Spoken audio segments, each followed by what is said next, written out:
Introduction. Hey kids, today we learn ray optics and optical instruments. You must hear that in desert one must have a misleading appearance of water at a certain distance. So now the question arises that why it happens. The answer is that the illusion of water is due to total internal reflection. It is optical phenomenon that creates illusion of water with inverted images of distant objects. So, throughout this module we learn reflection and refraction of light. Objectives.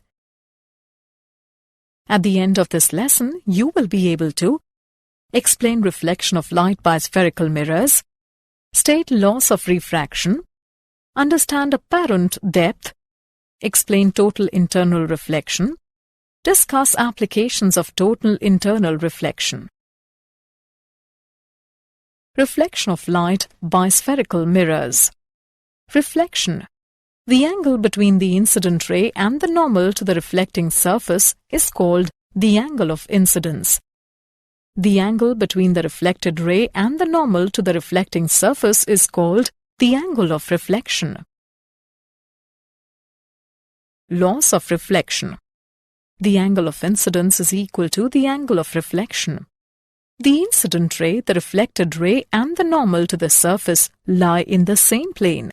These laws hold at each point on any reflecting surface, whether plane or curved. Spherical mirrors. A mirror formed from part of a spherical surface is called a spherical mirror. There are two types of spherical mirrors: concave mirror, convex mirror. The spherical mirror, in which light is reflected from its inner concave surface, is called a concave mirror. The spherical mirror in which the light is reflected from its outer convex surface is called a convex mirror.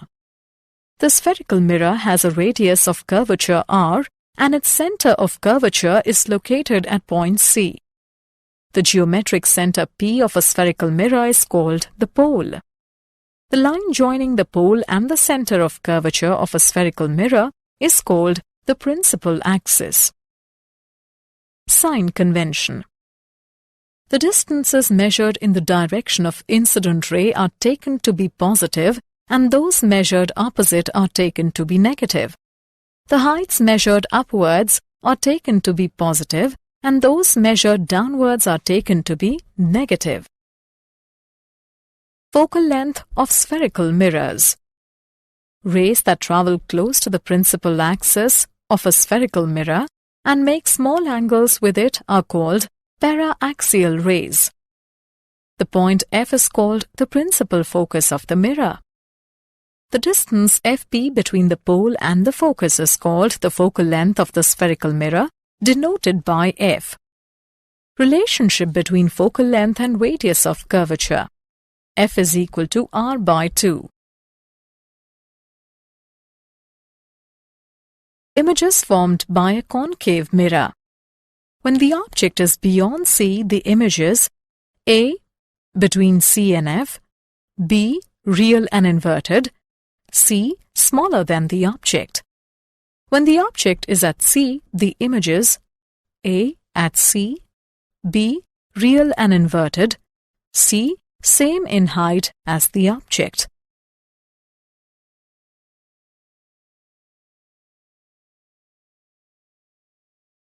Images formed by a concave mirror. When the object is between F and C, the images beyond C, real and inverted, larger than the object. When the object is between F and P, the images behind the mirror, virtual and erect, larger than the object. The mirror equation. The given figure shows an object AB and its image A', B' formed by a concave mirror of focal length F. For paraxial rays, MP can be taken as a straight line perpendicular to CP. Then the two right-angled triangles A', B', F and MPF are similar, so that A dash B dash by MP is equal to B dash F by FP is equal to B dash P minus FP by FP. Since MP is equal to AB, we can write A dash B dash by AB is equal to B dash P minus FP by FP. Name it as 1. Since angle APB is equal to angle A dash PB dash, the right angle triangles ABP and A dash B dash P are also similar, so that A dash B dash by AB is equal to B dash P by BP. Name it as 2.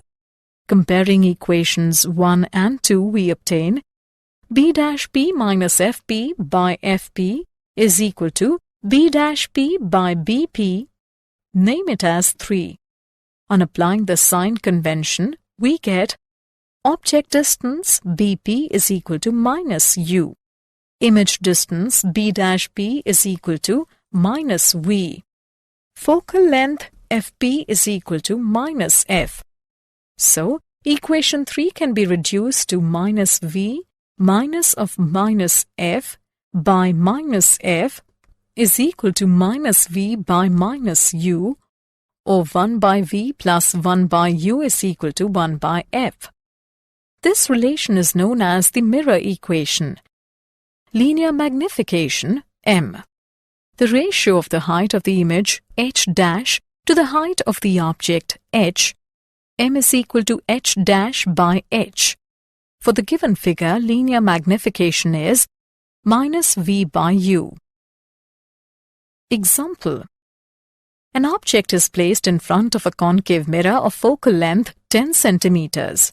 What should be the position of the object so that its image is at a distance 20 centimeters in front of the mirror? Solution. Given f is equal to minus 10 centimeters, v is equal to minus 20 centimeters. 1 by v plus 1 by u is equal to 1 by f. 1 by u is equal to 1 by f minus 1 by v. 1 by u is equal to 1 by minus 10 minus 1 by minus 20. It implies 1 by u is equal to minus 1 by 10 plus 1 by 20. 1 by u is equal to minus 2 plus 1 by 20. U is equal to minus 20 centimeters. That is, object should be at a distance 20 centimeters in front of the mirror. Refraction. When a beam of light encounters another transparent medium, a part of light gets reflected back into the first medium, while the rest enters the other. The phenomenon of the change in direction of a beam of light in one medium when it enters a second medium obliquely is called refraction. The angle r between the refracted ray and the normal to the refracting surface is called the angle of refraction. Laws of refraction. Laws of refraction. The incident ray, the refracted ray and the normal to the surface lie in the same plane. The ratio of the sine of the angle of incidence I and the sine of the angle of refraction R is constant for a given pair of media. This rule is called Snell's law. Mathematically, Snell's law gives sine I by sine R is equal to n21, where n21 is a constant called the refractive index of medium 2 with respect to medium 1. If n21 is greater than 1, the refracted ray bends towards the normal. If n21 is less than 1, the refracted ray bends away from the normal. Higher the refractive index of a medium, the more it is optically denser. Apparent depth. Due to refraction, the object in another medium, say in water, appears to be raised.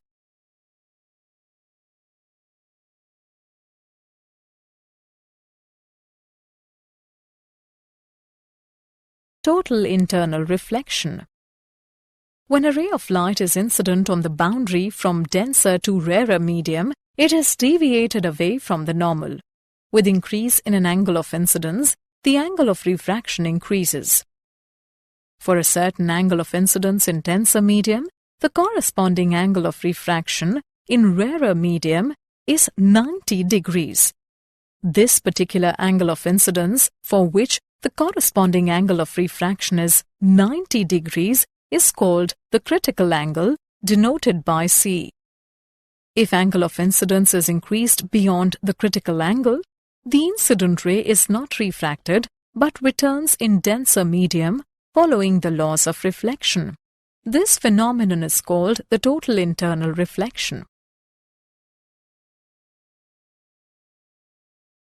Conditions for total internal reflection. The ray must pass from denser medium to rarer medium. The angle of incidence in the denser medium must be greater than the critical angle for the given pair of media. Relation between refractive indices of media and critical angle. If ND and N are the refractive indices of denser and rarer medium respectively, then from Snell's law, sin I by sin R is equal to NR upon ND. For critical angle incidence, I is equal to C and R is equal to 90 degrees. Therefore, sin C by sin 90 degrees is equal to NR by ND. It implies sin C is equal to NR by ND. If VR is speed of light in rarer medium and VD that in denser medium, then sin C is equal to VD by VR. Total internal reflection in nature and its technological applications. Mirage. In deserts, sometimes a man sees an inverted image of a tree, which gives a false impression of a pond of water near the tree. This is called mirage.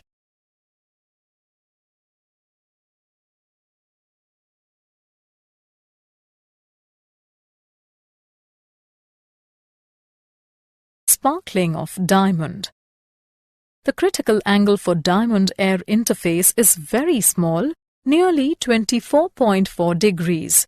When light from an external source enters in a well-cut diamond, it suffers multiple total internal reflections inside the diamond. When at any surface, the angle of incidence is less than 24.4 degrees, only then it may refract out. Thus, the light entering the diamond from all directions emerges out from some directions. Therefore, looking from these directions, the diamond appears sparkling.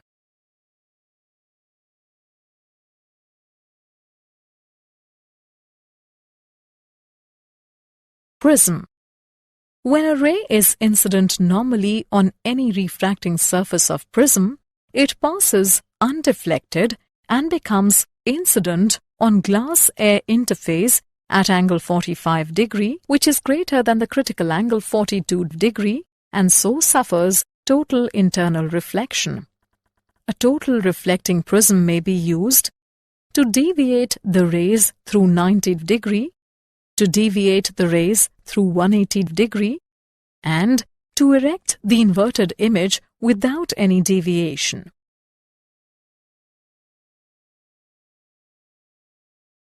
Optical fiber. An optical fiber is a device based on total internal reflection by which a light signal may be transmitted from one place to another with a negligible loss of energy.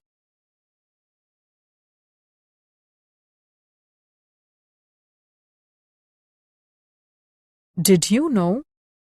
From 1670 to 1672, Newton lectured on optics. During this period, he investigated the refraction of light and reflection of light. Willebrord Snell gave his theory on refraction of light in 1621.